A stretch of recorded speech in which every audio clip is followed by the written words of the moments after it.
So I don't know about you guys, but whenever a new Fire Emblem game comes out, I have at least 2 types of playthroughs that I plan for. The first run usually looks something like this. Select hard mode, classic, pick the better looking avatar, meticulously plan and fill my roster with sword wielders and units that look pretty, edgy, or blue.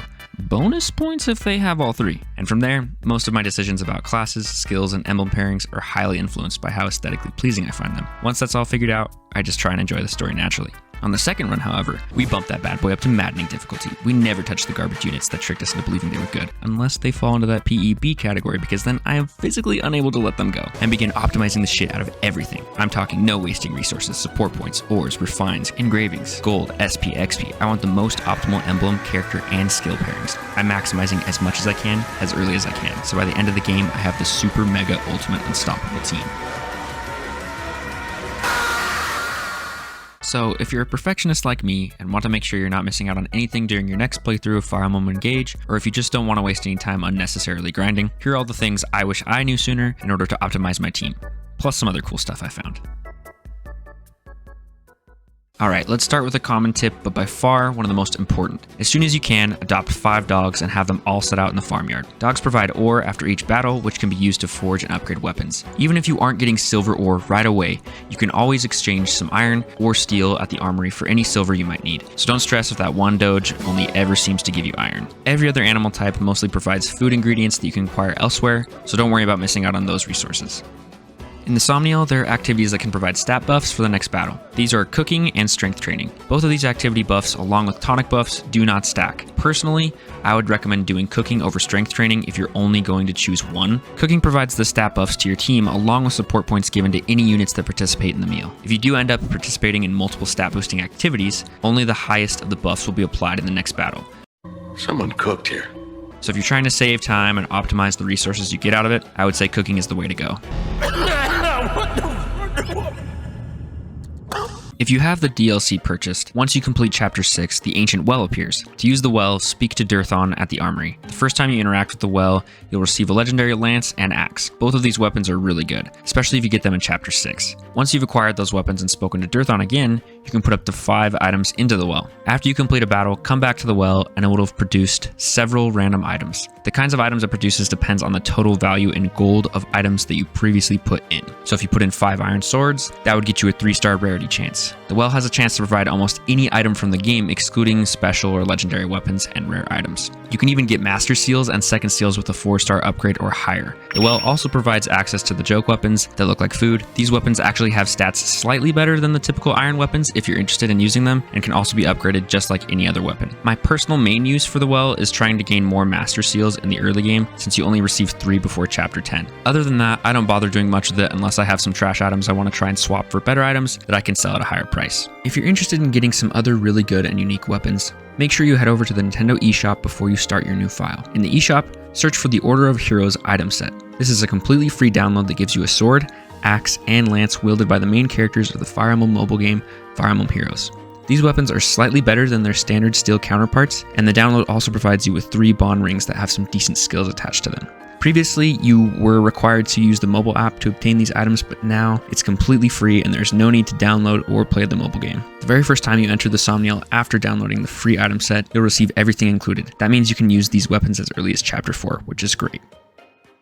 Okay, next, let's talk about bond fragments. If you want to inherit skills from Marth, Sigurd, Celica, Micaiah, Roy, or Leaf before Chapter 10, you're going to want to maximize bond fragments as early as possible since they can be used to progress your bond level on a specific emblem. So after each battle, visit the grotto and interact with Sami. After petting Sami, you'll receive 100 bond fragments. There may also be a couple sets of 50 bond fragments laying around on the ground in the grotto as well. The first time you participate in any of the Somniel activities after a battle, such as a wyvern ride or strength training, you can also receive up to 100 bond fragments. You can also visit the bulletin board and collect bond fragments from the achievements you've completed over the course of the game. Make sure you periodically go back and do this after every single battle, because there will always be more. Donations at the bulletin board also give you several bond fragments when you level up a kingdom's donation level. Outside of bond fragments, donating to specific kingdoms can provide further rewards. Donating can be crazy expensive though, and the majority of the rewards are not worth the price. Most of the rewards you receive per level usually include some resources like food ingredients, maybe a weapon or 2, some ore, and the ability to adopt new animals for your farmyard. The final level for each kingdom gives you a special weapon.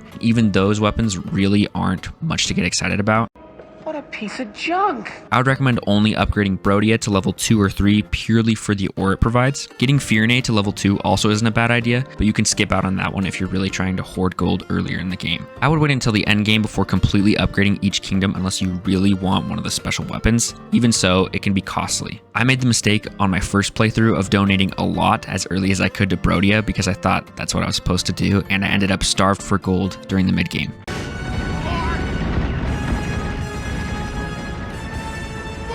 Now, if you're wondering how you can also optimize your gold income in order to afford all the weapon forging, item buying, and donating you might be doing, here are my tips. There are many activities that provide you with items that you can sell. The Wyvern Ride gives you several items the first time you complete it after each battle. Unless you really need those antitoxins, I would sell them each time you receive them. The same goes for the Ancient Well. If you tried your luck with the well and the items you pulled were crap, sell them. If you have an online connection, these purple spirit tiles can show up during gameplay maps, which also provide you with random items. These are also great ways to earn free money if you have no use for the item. On top of selling, Anna's personal skill can give you 500 extra gold for every enemy you defeat with her. The trigger rate is dependent on her luck stat. The best chance you have at getting her luck stat as high as possible is to make her a High Priest. The High Priest class has a luck growth rate of 30. Combine that with Anna's luck growth rate of 45 and you already have a 75% chance to increase her luck on her next level up. The higher her luck rate, the higher chance of triggering her personal skill. Anna has the best magic growth rate in the game, so making her a High Priest is definitely not a waste, but if you'd rather make her a Sage or a Mage Knight, you can still maintain a decent luck growth with amazing magic. If you want to add even more luck on top of that, you can pair her with the Tiki Ring. It provides raw luck depending on your bond level. At max bond level, it can give plus 10 luck to the holder. Tiki's sync skill, Star Sphere, also provides an extra 15% growth rate to all stats when leveling up, making that previous 75% chance a whopping 90% chance of gaining luck on a level up. You can even inherit Star Sphere if you don't want to keep the Tiki Ring on Anna throughout your whole playthrough. Byleth and Erica also provide raw luck stats when equipping their emblem ring, but you don't receive their rings until much later into the game, and that kind of defeats the purpose of getting more gold as early as you can. If you don't want to use Anna at all, Leaf's ring does have a type bonus effect for his engage attack quadruple hit when pairing him with a covert unit. Similarly to Anna's unique skill, this type bonus can grant the player 1000 extra gold for killing an enemy with quadruple hit, and once again its trigger rate is based on the luck stat. It will probably be a bit harder to trigger than Anna's personal skill, but if you've been lucky with your stat boost on any archers or thieves, then it doesn't hurt to try it out. Although you can only activate an engage attack so many times per map, so the reward potential is a lot lower than Anna's personal skill. As a side note, since Leaf's ring is likely one of the worst in the game, if not the worst in the game, it gives some extra use. Pop it on Etier or Zelkov and let me know how that goes for you. Personally, I barely used Anna on any of my runs. I only used her for a couple chapters because you do get her pretty early, but even without her, I have managed to maintain my gold pretty well. I did, however, get a few triggers on Yunaka and Zelkov with the Leaf ring for some extra gold. And lastly, if you don't plan on using any unit anymore, sell all of the items they have unless you want to use them on another unit.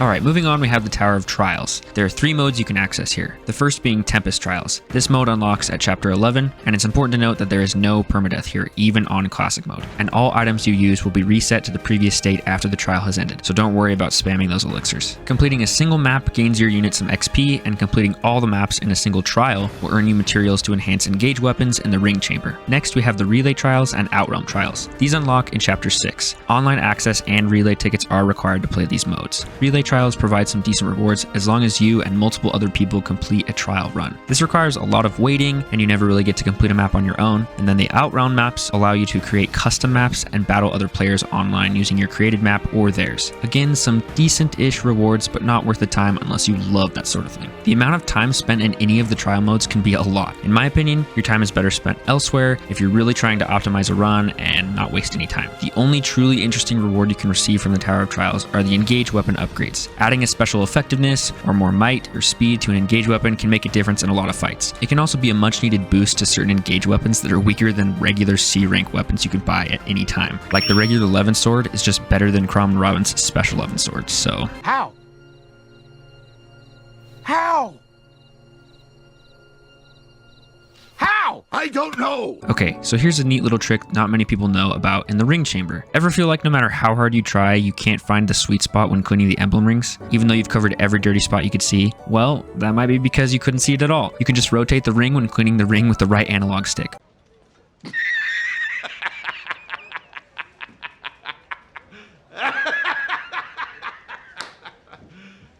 You You serious? When using the arena, you're going to want to equip regular bond rings to any unit you plan on using in an arena battle. The game automatically unequips emblem rings because sometimes you can face an emblem as your opponent. If you equip a bond ring before the battle, you will still be able to gain SP in the arena. If you don't, you miss out on extra SP gain that could be used for inheriting skills. In maddening mode, you will always receive 10 XP per battle, win or lose. On a hard difficulty or lower, you can receive more for winning an arena match. Now, I've mentioned it a couple times up to this point that getting certain things done before chapter 10 is pretty important if you want to utilize all you can in a run. I'm going to go a little bit more in depth on what happens at chapter 10, so I'm going to put up a quick spoiler warning here. Even though the game has been out for about 9 months, this guide is pretty beneficial to new players, so I'll give you just a second to skip to this timestamp if you want to avoid the spoiler. When it comes to refines and engraves, you're going to want to give emblem engravings to weapons of your choice before chapter 10. Marth, Celica, Sigurd, Leif, Micaiah, and Roy's engravings will only be available before this point. Once you've placed their engraving on a weapon, it will stay there even after you lose these emblems in chapter 10. If you sell the weapon or replace the engraving with a different one, the engraving will go away until you regain your rings in order to place the engraving on a new weapon. If you upgrade a weapon, however, the engraving will remain. If you're wondering what engravings are best suited for certain weapons, I plan on making a more in-depth guide for that in the future, so stay tuned. Just remember, only one weapon can have a specific engraving, so Marth's engraving can only be attached to one weapon. You can't have 5 swords that all have Marth's engraving. And don't go crazy with switching engravings around because they do cost precious bond fragments.